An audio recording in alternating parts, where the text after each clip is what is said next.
तुम्हारे लिए आफताब सदाकत तलू होगा।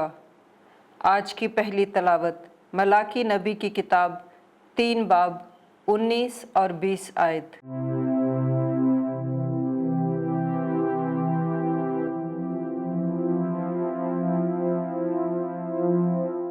रब अल्फाज फरमाता है, देखो वो दिन आता है जो तनूर की मानिद शोला जन है, तब सब मगरूर और तमाम बदकिरदार भूसे की मानिद होंगे।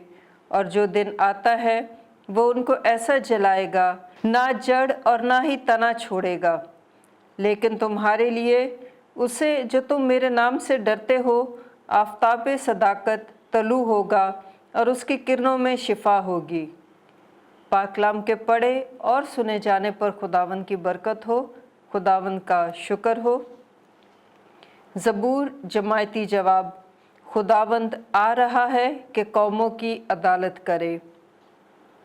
खुदावंद के लिए बरबत के साथ मदा सराई करो, बरबत और सतार के साथ।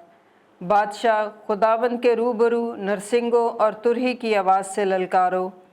जमायती जवाब, खुदावंद आ रहा है कि कौमों की अदालत करे।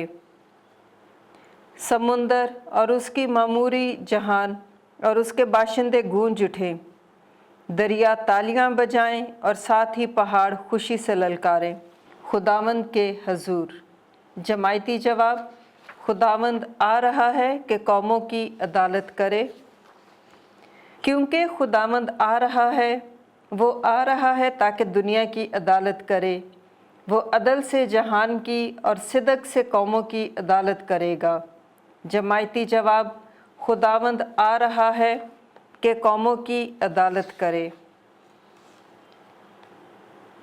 जो काम करने से इनकार करे वो खाने भी ना पाए। आज की दूसरी तलावत मुकद्दस पौलुस रसूल का दूसरा ख़त तस्सलुनीकियों के नाम 3 बाब 7 से 12 आयत तक। ऐ भाइयों, तुम आप जानते हो कि हमारे नमूने पर क्यों कर चलना चाहिए, इसलिए कि हम तुम्हारे दरमियान बेकायदा ना चलते थे और किसी की रोटी मुफ्त ना खाते थे, बल्कि मेहनत और मुशक्क़त के साथ रात दिन काम करते थे ताकि तुम में से किसी पर बोझ ना डालें।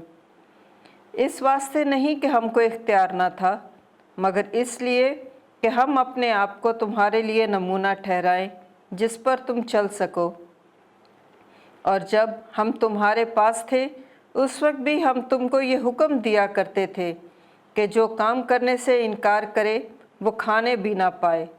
लेकिन हम ये सुनते हैं कि तुम में से बाज़ बाकायदा नहीं चलते और कुछ काम नहीं करते, बल्कि औरों के काम में दखल देते हैं। हम खुदावंद यीशु मसीह में ऐसों को हुक्म देते और उनकी मिन्नत करते हैं कि वो चुपचाप काम करके अपनी ही रोटी खाएं। पाकलाम के पढ़े और सुने जाने पर खुदावंद की बरकत हो, खुदावंद का शुक्र हो।